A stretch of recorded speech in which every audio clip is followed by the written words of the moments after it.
Vamos a ver esta explicación de aquí por parte de Chris Jackson. Yes, sir. Go ahead. Yeah, my name's Chris Jackson with Frontier Precision Unmanned. We're based out of Bismarck, North Dakota, have 35 plus offices all over the United States.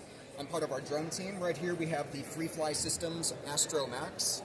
This manufacturer is out of Wilsonville, Washington, and have been around as far as the American manufacturers go, one of the oldest manufacturers that's kind of still relevant today.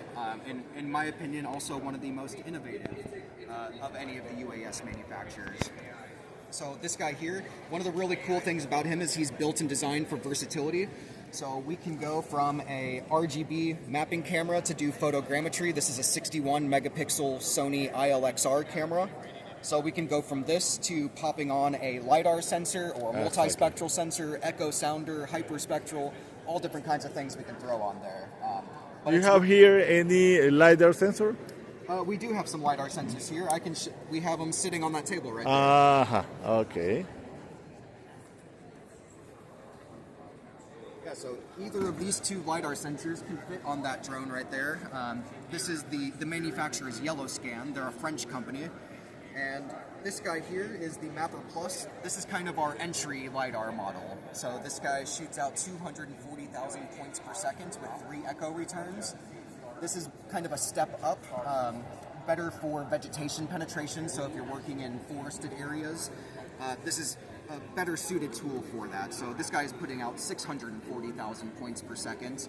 And then you also get a 360 degree frame of view. So that opens up a little bit more capability to change that angle, to open up more angles to penetrate through vegetation and actually make it down to the ground.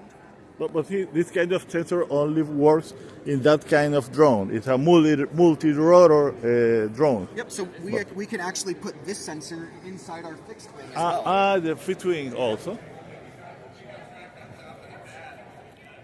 So this guy here is the Quantum Systems Trinity Pro.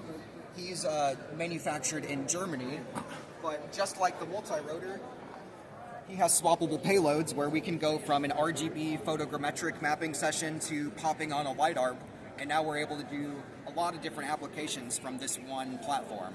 And you can attach under the You can see it on the fuselage. back there. It's got a payload bay, and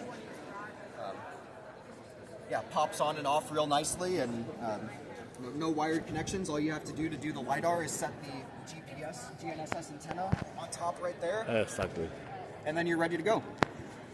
What's the autonomy of that kind of drone? What was the question? The autonomy. Autonomy. Yeah, so it's completely autonomous, just like any of these And other the ones. distance or in time, how many time or how far can go that kind of drone? So with this, we can cover about 700 acres in a single flight. So I think that's about 2.8 square kilometers that you can cover in a single flight with this drone. That is going to depend on the sensor that you're using, the frame of view that you have of the ground. If you're doing photogrammetry, you're going to go a little bit slower, a little bit less ground coverage than if you're doing LiDAR, because the LiDAR can see a lot more ground in a single pass. Okay. Thank you very much, Chris. You're welcome. Nice to meet you. Enjoy the show.